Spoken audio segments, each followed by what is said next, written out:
Okay, guys, that's great.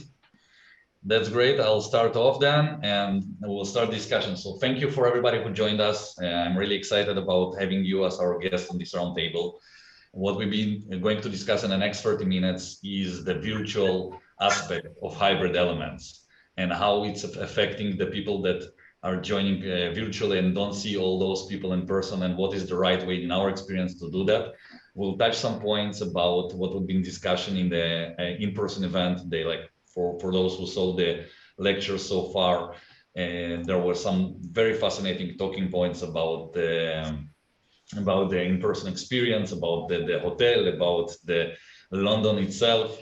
I just want again to open with very touching personal note. So I was supposed to fly to London with my team, Arnold and as well Michal. They're on the ground. I was supposed to fly there as well. It's our first in-person event as a company, so I'm really excited about that. But unfortunately, I could not make it because my wife is about to give birth to my child, firstborn child, very fast. I know Zhenia had his child brought to life several weeks ago, so he understands me and he knows how hard it is, and I'm thrilled with expectation. But I enjoy speaking with you guys, with all the virtual attendees that are joining our event. So that's amazing, and we had a couple of hundreds joining us so far in the chats and driving discussions as well. I want to bring your attention. We have networking features turned on, so you can write to different attendees through the networking area in the platform and start chats like LinkedIn style, or even do one-on-one video calls. So that's also available for you. Zhenia, do you want to say hi? Yeah. Hi, everybody. It's very nice to see everyone, those of you who I know and those of you that I don't, and very nice to meet everyone. Here, we're very excited together with Stas for this event. It's really hybrid going on different platforms, different calls, and going from one place to another. And now we're finally here to have a nice discussion that Stas is going to lead. And I hope you find it fruitful and interesting. Please feel free to comment at any time, and let's try to make it interesting. If you have any thoughts, please share them with us. We're recording this so we can share this insight to other people also in the non-demand mode. So feel free, and most important of all, try to have fun and get to know each other if you want. So I will start with the first talking point, and it's how hard is to run virtual events, how expensive it might be to run a hybrid event, and what in our experience is the right way to do it. So virtual events can be tough. I will not lie, virtual events can be tough, and they can be hard to produce because you need to understand there is a whole different process when you do a virtual event than you do in-person event. You need to understand the control, the flow of attendees. They can choose to come or they can choose to go and do something else. Like we have this 3D immersive world that we created. It's a 3D web-based London that we set for you in immersive locations with the hotel, with the Big Ben area, and many other areas that you can explore. So attendees can go to any location at any time and check different stuff. So you're not controlling the flow, but you need to understand where your attendees in real time and what they're doing and what they're interested in. And that can be challenging, but fortunate enough, specifically in our platform, we have created so many automated processes. And I am Michael there. Michael, say hi. Michael. Yeah, so he's hi, I'm here, but I'm like on those all the things in the schedules and so on. So yes, yeah, exactly. So Michael isn't on the controls, and he is operating our platform as we speak now. He controlling the chats, he controlling the automated flows when the live starts. Our event, for reference, started with a delay of 15 minutes because preparation in London, you need physically to sit people in their chairs to start the live event. And it was such an easy effort for Michael because he just needed to click one button and then the whole event agenda moved 15 minutes. Now imagine if he needed to update each item, it will take him so much time and so much pressure. There's so many different zones and so many different notifications going in a platform. You probably saw some of them. And I see more and more people joining up, so that's amazing.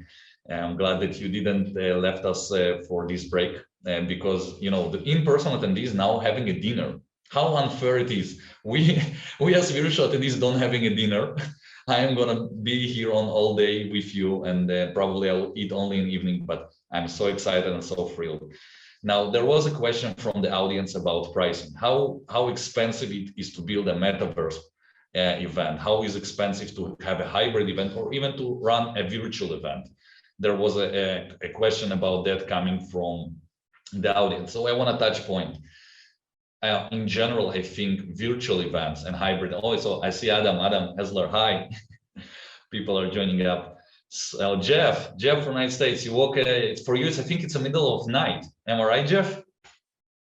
I'm so glad you made it. You can unmute yourself. It's like a very open discussion, very friendly.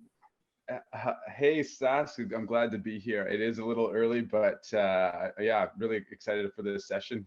So nothing that a coffee can't help with, though, right? Yes, yeah. Coffee solves everything. Like I drink Jeff, you're a hero. I'm drinking in gallons, and I think I'm affecting the global price for coffee because I'm a heavy consumer. Like it's probably will go up in a couple few next days, like gas prices now. You can expect it with coffee as well because of my consumption. But let's back to the talking point, and but several minutes ago, I was discussing, by the way, Instantly. So Jeff is our partner from Instantly, and I'll touch base on that, and I have questions for Jeff to explain what Instantly is and how it works in our platform.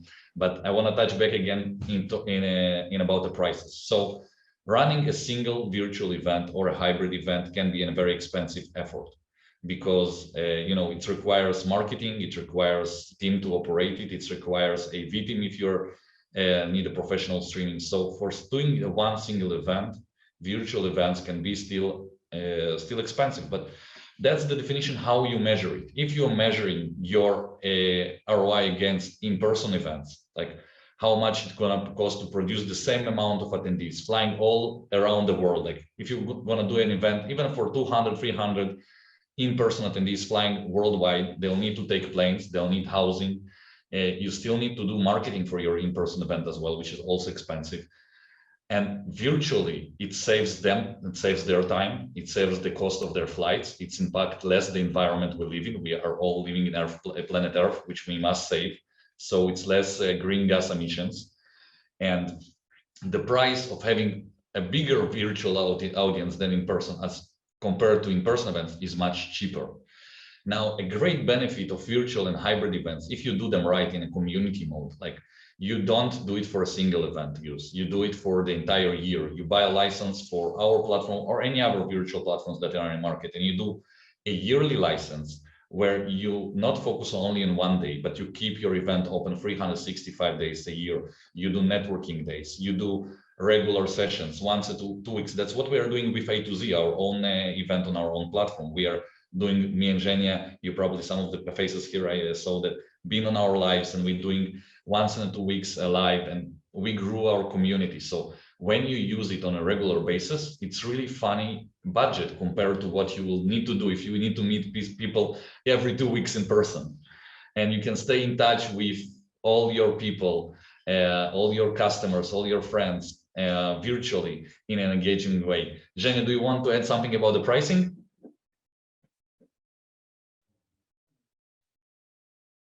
No, not too much, not too much. That's less of my expertise regarding what the price is. I know I can tell you what the price of the effort is, though. So if to touch on something. Please share. So, getting a virtual hybrid event going, you need to. There's no room for actually. There's less room for error than in a physical event, in person.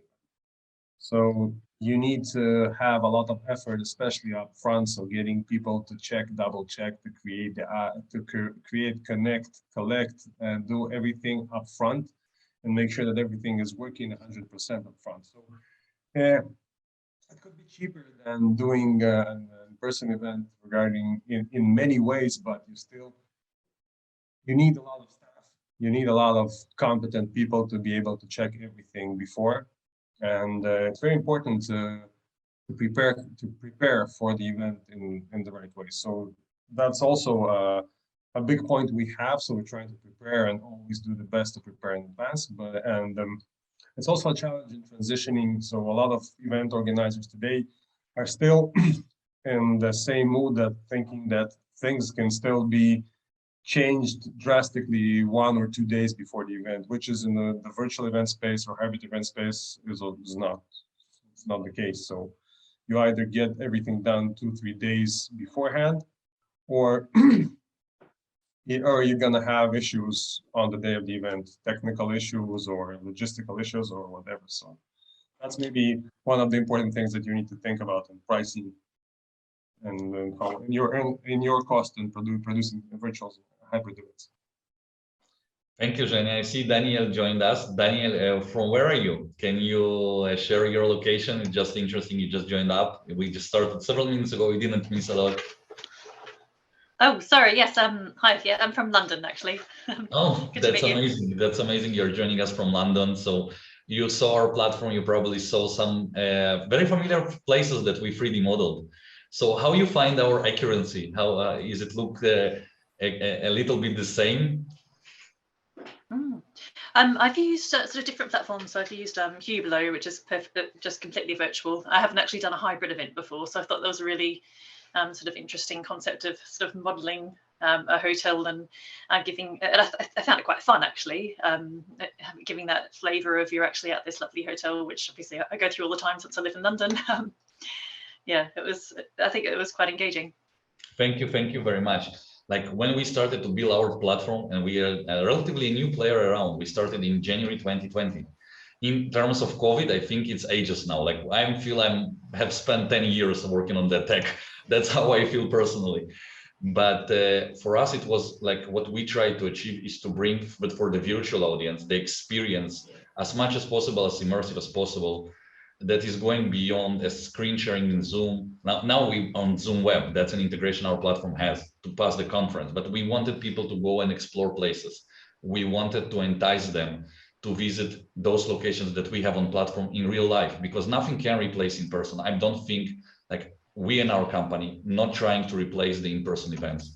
I think they're here to stay for always. People crave that physical connection. People want to be in physical places. And I think no virtual reality, no metaverse, no VR can replace that. People still will and always, and I hope that's gonna happen. Like I would be very disappointed if we are moving to live in a matrix. I much prefer meet people in person. But for the attendees that join us virtually, I want them to feel the connection. I want them to see those places virtually and to engage it for them. And I read previously a comment from Adam. Adam, thank you for writing a comment. And I totally agree with you. Like people don't need to be so connected over social networks, over metaverse platforms. People need to go out and have a real life. But when we connect on social networks and when we have these meeting events, I want to be them as immersive as possible, as impactful as possible. And just a general comment about VR and AR. So the VR technology, and we all saw it, like Zuckerberg announced the future of metaverse is VR. People are going to put headsets on their faces. It's not there yet. It's going to be developing in upcoming years. The hardware will improve, but for now the experience is terrible. Sorry for that. Like the experience is not there yet. It's create nausea. It's create disorientation. Imagine yourself, and we had a discussion with Zhenia about it, sitting several hours in VR glasses. It can be bad for your health. Zhenia said. I want to comment on that. So please. I'm this sports guy. Okay, so I like to do sports and like to be active and do things like that. So I'm just looking at if you'd spend your entire time. So I don't think it will make sense to spend your entire time inside the glasses with. It's I don't get it. But even if you do, then a fun implementation of VR could be, for example, adding something nice to doing sports. Or maybe you have this Stas, you don't know, but under his shorts he has this treadmill, okay, really on his desk. So he has this treadmill to try and work out. So if you do it for some time, for half an hour a day, to put in a nice view on your glasses and then work out and maybe give it a little bit of a flavor, that's nice. But thinking replacing fresh air with conditioner air and you know, things like that with being in closed spaces. And if you're in an open space, then I don't know how you can move around with that. The first time we tried it in our office, I'm sure that I tripped over a table and then I threw off a computer from the desk or something like that. So it was at least two things that I broke just trying to play a simple tennis with the headset on. So maybe that's just me, but you know, the outdoors is the best way to go, and just for those small interesting interactions to use that VR technology to add spice and flavor to something mundane and routine that you're doing. Let's think Thank you, about it Zhenia. in another perspective. In last, I think 15 years, when you ran through this your city and you did some sports, you didn't even think about that you in 15 years from there you will go and hear some music on your phone and run and so on. So you don't know what to think about 15 years from now. So maybe people will go and run with those glasses. You don't know. No, maybe it's gonna be a different way. Maybe it's gonna be maybe it's just kind of dark, but maybe the people are gonna ruin the environment so much that we don't have any choice but to do it at home. So maybe that's the way to go. I'm a more positive guy, Zhenia. I hope we're gonna, our people, our world, we have only one planet Earth. I know that Elon Musk trying to reach to Mars and colonize the Mars, but we also far away on that. I think the same distance as we far from working functional VR glasses. So for now, I hope we're gonna treat our planet with respect, do less wars. I know some of my team here and they're from Ukraine, so I want to extend again my support to all my team, and I'm thankful they're to join our event live. And I hope we're going to treat better our friends, our families, our world, our environment, our neighbors. And that's nothing have to do with the virtual event we're speaking about, but that's a very important thing. As you touch the environment thing, I hope we have a legacy better for our children. I'm about to bring a life to this world in the next couple minutes or days. I don't know. And I want her to live in a perfect world. And what I can do, I'll do it as best I can in my power to help that happen. Also, I have a question. I want to ask you a question. No, I was just thinking, you know, we're talking here about experience and engagement and hybrid and virtual events. I'm just saying, okay, so it seems that especially Zhenia, your microphone is bad. Can you? Yeah, I'm saying, can you hear me? Yes.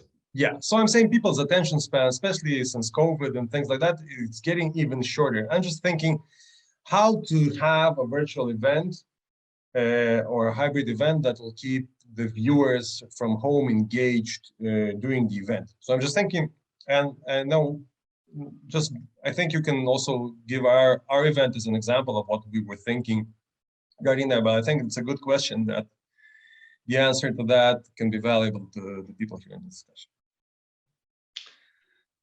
Can you again repeat it? I just hear you bad. Can you repeat the question? Okay, so that's what happens sometimes on Zoom web. There is quality of reception. Can you repeat the question, please? Yes. So my question is very simple. How can you keep the people, the audience engaged during a virtual hybrid event? And give our event, I think, as an example, or the way that we think in the AI have to do that. Thank you, Jen. So first of all, what we did at the beginning of this event, we trying to give the people the element of exploration. So they visited all these different locations and they're able to see our sponsors, see what they're offering. So they have kind of exploration element where they first enter the platform.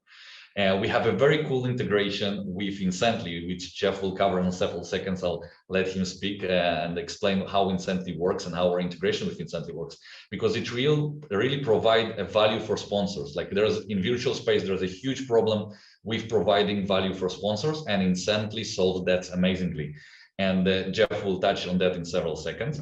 Then we have a lot of gamification features, like on our platform, and we don't do it on this event, but we have a virtual escape room. We have networking features that you can go in the platform and do one-on-one networking. And that's how I first time met Adam Hessler. We had in January, we had our kickoff of our virtual event, the virtual part only. And we had about 20 minutes of very interactive chat, and we become friends. I'm consider Adam being my close friend now, and he's joining us constantly. And I think we developed that. I never met Adam before, and we met online. We met on LinkedIn, then we moved to our platform, and we developed this friendship that I hope will transcend, and I'll have the opportunity to meet him in person.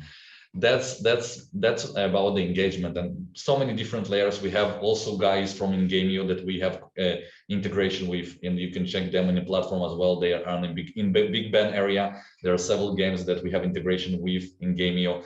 They have such a fun interactive games like a crossword, interactive map, so many different selfie, like a photo booth. So many different stuff that you can try and explore. And the best part about all this, and I'm telling you a secret, everything that happens on the platform is monitored in real time. We receive analytics in real time. So Michael in behind, he sees every movement of everybody, and not in a creepy way, in a good way.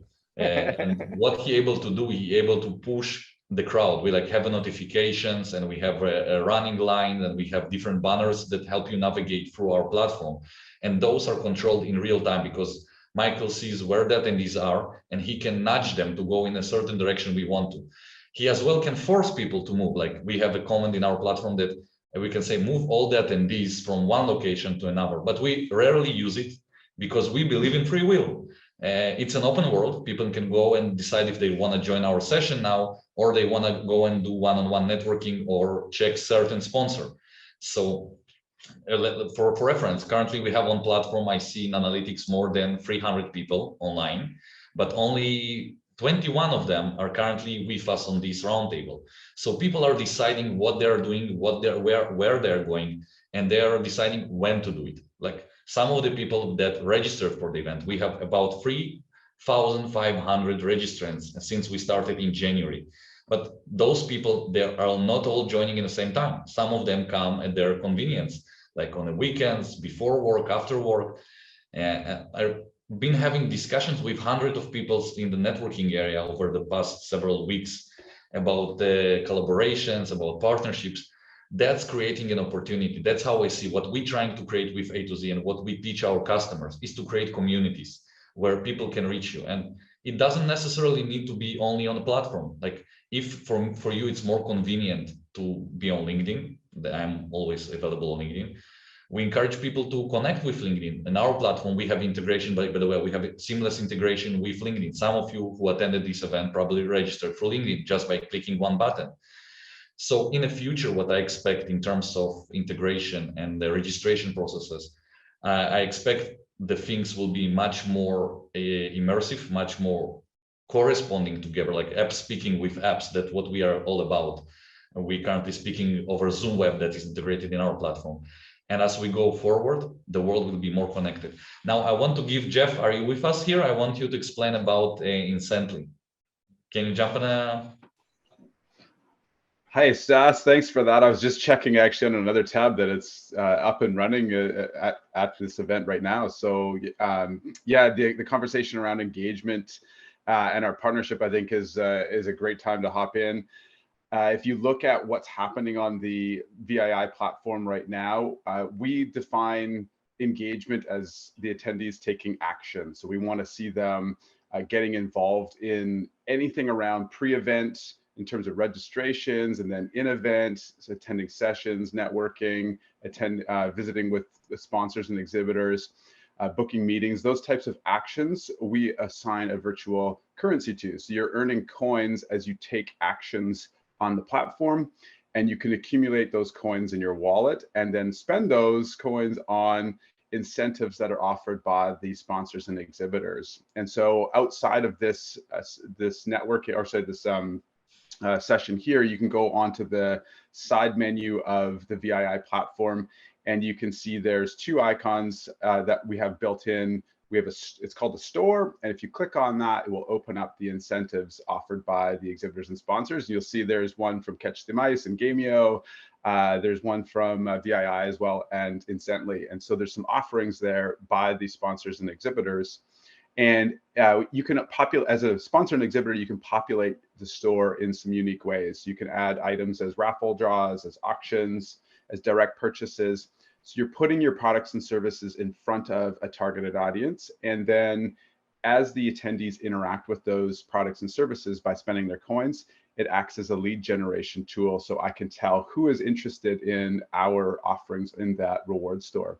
So that's one element. We also have the leaderboard platform, that our leaderboard integration that you can see, where if you click on that, you can see who has earned the most coins in a given time frame. It's resettable, and I think that's another thing about the long-term engagement around the communities is that we haven't done it yet with VII, but you could run, say, a monthly leaderboard and then see in that community who is being the most active over that time frame. So I really like this integration. I think the one thing I would point out is to access it again, it says store. So you're not spending your own money there. You're spending the coins that you've earned from taking action at the event here. Thank you, Jeff. And I'm really excited about specifically integration with you. Like, we have so many various different integration. We love the part with connecting different softwares together to speak and create a fluent experience for the attendees. But I specifically love Incently, again, because it helps people to get real value out of coming to virtual events. Like, they can do different engagements, and as long as you're active, you earn coins, and then you can have discounts, trips. We are now doing several pilots together and projects together with Jeff, with big enterprise companies, where we have one big plan ahead with a company. We will not name names, but a big enterprise company that is looking to do an engagement employee program. Like, they want to onboard their new employees, they want to keep their employees engaged and to consume the content. Now, we live all in remote offices world. Like, I'm in my home office, Zhenia in his home offices. Many people stopped visiting their company. Like, they works 1-2 days a week from company or nothing at all. For reference, I allow my employees to work full remote, and they don't need to come to our offices in Tel Aviv. So for that specific customer, he's doing the same. For him, it's very important, and he has 8,000 employees. For him, it's very important to keep his employees engaged with the brand, with the company, with the courses and certifications, trainings that they're passing, and they want to do it in an immersive way. So they took us to our platform, and they created the virtual offices of their company. They want to create a replica of how it looks in real life, the building and the location, all the way through on several locations all over the world. Then they want to have different games, and we asked our partners from Captello and Gamio to provide us with pricing for that part, to include different educative games. And as well, we have integration with SurveyMonkey that allows to do different courses and e-learning points. And I know some of you here are e-learning experts, Jeff and Adam. I think you're both great on. Well, that was the other point I was going to make is that we can also connect our coin earning concept with other platforms and feed them to the same users. So attendees in the VII platform can also earn coins from taking actions on other platforms. And the strategy that we have then is to put that access to the store in the VII platform and keep them coming back into this event platform to drive that community engagement over a longer time frame. Yes, exactly. And again, I'm gonna return back to the conversation with that customer. So they're gonna have all those engagement options, courses, games, and everything. Then their employees will get the coins from Incently for those engagements. And then they have the store, which you can, again, see in how it functions on A2Z, but they'll have a different store, of course. They'll have their personal company store with real gifts. They want to give people computers, laptops, and my employees don't have, please don't take this idea. We are not that yet, but once I have enough budget, I'll give you all gifts. Don't worry about it. It's a big enterprise company. We are not there yet. But they're giving a lot of prizes to their employees to be engaged, and that's the reward mechanism they're put through. So people are engaged with the content, with the platform, with the branding of the company, with the core values, and on the other hand, they are getting real life physical gifts to their homes delivered, chairs, computer equipment, home equipment, whatever they like. They can buy through it with Incently coins. And not paying money, of course, for that. It's again a virtual coin system ecosystem that Jeff is promoting on his product. Jeff, I thank you very much for. Do you want to add something before? I just think the last put I'd add in there is, again, the target of your audience is really an interesting application. In this case, I think the example that you just mentioned, they're actually looking at targeting their partners. So there's actually kind of different personas and groups of users that you can think about differently, whether it's internal employees, where there's an expectation of some type of mandatory participation. And then you can also have groups of people like partners that are not employees that you're trying to get higher engagement out of because they play a crucial role in your B2B relationships. And so I think that's where the strategy around engagement and getting people to take actions, it's not only an engagement strategy, it's also a marketing strategy. So that's where I see the different use case beyond just internal employees and events that way versus external. I think those are two very different audiences. That's amazing. Thank you, Jeff, for summarizing it in a very clear and very amazing way. And thank you for all your tips. And we are about to wrap up in 5 minutes. So yeah, applause. And if anybody want to ask a question now, and I'll try to answer it as fast as possible. So if anybody have questions that we didn't touch, first of all, you can reach me and we can start a conversation on LinkedIn, on our platform, in any way that you're looking forward to. I'm always available and I'm always listening. So feel free to contact me.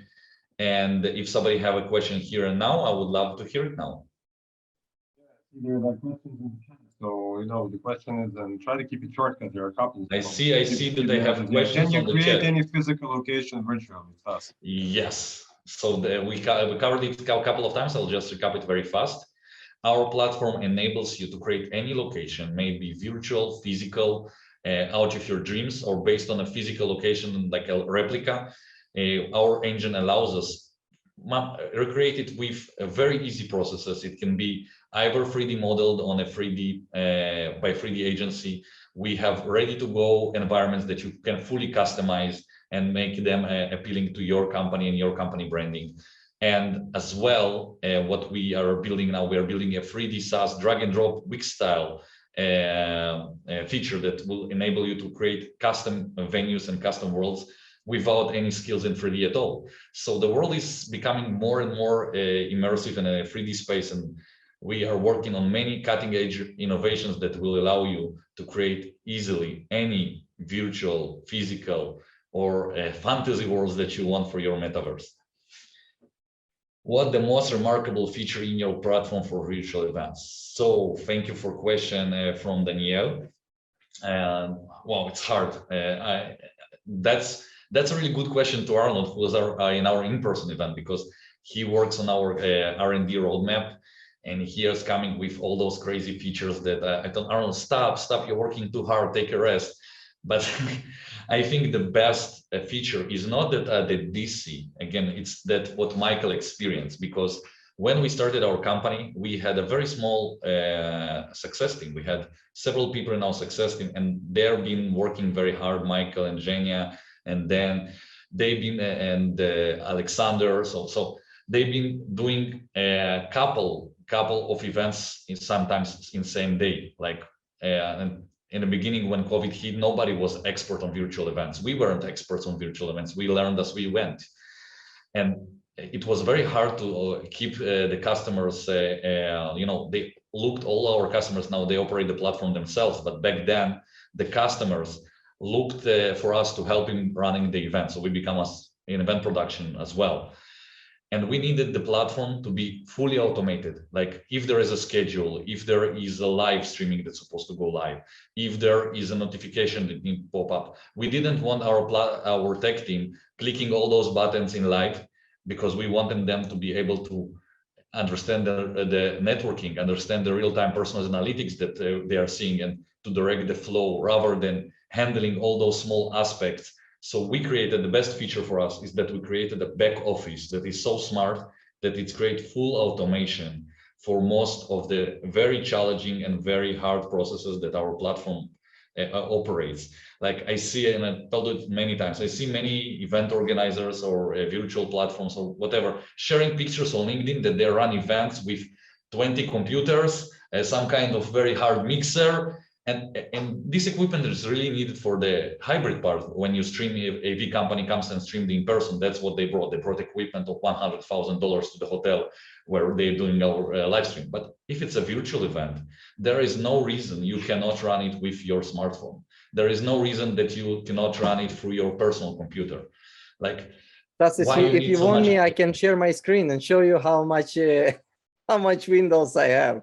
Like I'm with 3 open windows right now with the schedule. And how many computers do you have, Michael? One laptop. One laptop and a bed event.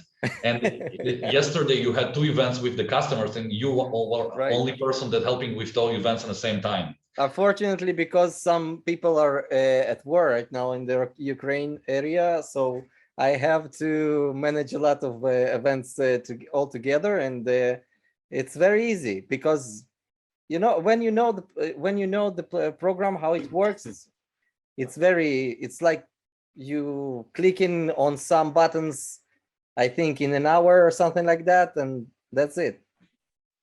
I have another question coming up in the chat. I'm trying to be cautious of time, so we'll answer 2 last questions, and then we'll see you back because the panels and the discussions of live in-person event are about to start in several, I think 20 minutes, something like that, Michael? In 19 minutes and 20 seconds. Yes, so they're going to have a very cool panel discussions on technology, the future of technology, how COVID affected the industry. There are some great speakers. Let's answer the questions. We have I'll answer the question. I'm giving, Zhenia, just giving a promo. You're ruining my promo. I just want to say that I'm sorry. That Adam from Event Industry News is there, and Sophie Ahmed and Chloe and some great speakers that you're gonna very enjoy. So don't leave after this discussion. Come back to the auditorium and join the live there, and we will be engaged with you in the chat. And for now, I'll answer the questions. So Zhenia, I'm trying to be very fast and very direct. Zhenia, keep me very strict. Have you ever had a virtual concierge offering? Adam asked. Concierge offering, and it's just I don't entirely understand the question, so I'll be honest. But if you are meaning, we in our platform we have an ability to set virtual hosts that you can upload a pre-recorded video of a host, and then this host is greeting you when you arrive to the platform or on different areas or in notifications. So it can be a recorded video on a green screen that of course will be transparent. It will not show the green screen of that MD, but it will create an engagement with that person as they onboarding. If you know the event that our partners from Scotland ran on our platform, they had such feature with the virtual host greeting people when they join the platform. Hope that answers. I hope I understood the question in a right way. Another last question, what engagement features do we have for networking? So the networking part is very crucial for many events. We ourselves focus more on the enterprise level events for enterprise companies. So we don't have the widest range like Swapcard or some other platforms for networking, but I think our networking is really easy, intuitive. We're trying to imitate the LinkedIn style of the design of the flow where people can exchange messages and start video conversation. By the way, the video part of the conversation works better than it works on LinkedIn, because LinkedIn sends you an invite for Teams or for Zoom. Our one-on-one networking happens on our platform without you needing to download any software over the web, and you can do it from mobile phone or for any device. So we have the one-on-one networking. We have our virtual escape room that's also with cameras and microphones. When people come and start a very unique, funny journey together, they start mingling around that journey and the fun activities and building friendships and relationships. We saw it used by some very big enterprises that for their board of directors. It was funny, like very rich people, very influencing people joined a very funny game and started playing it together and network about the fun activities in the game. It was fun to watch, fun to see how they interacted, and they loved the experience. We have integration with Twine. Twine is also a sponsor in our event. Twine allows you to do one-on-one or one in group meetings in a random way. So you pick a total stranger from a pool of people that joining the Twine experience. And you start a conversation. They have some question starters that help you to drive the fun conversation. And I can tell you that when I use Twine, some of the best connections that I done online was produced by a meeting on Twine. It was randomly chosen for me without any smart algorithm that calculates who I need to meet, just a random chance, and it produced, they are not today on the event, but they produced a free connections that I'm really grateful for, and I'm also looking to meet them in person. So thank you guys. I'm gonna wrap it now. I'll see you back on the auditorium. Hope you will join our panels as well. Jeff, thank you very much for joining. I know it's late for you, or early, too much early for you. Adam, thank you. I know it's also probably middle of night for you, Adam Hessler, and the rest of the guys here. Thank you for your time. We really appreciate it and looking forward to be in touch. Thanks, guys. Bye.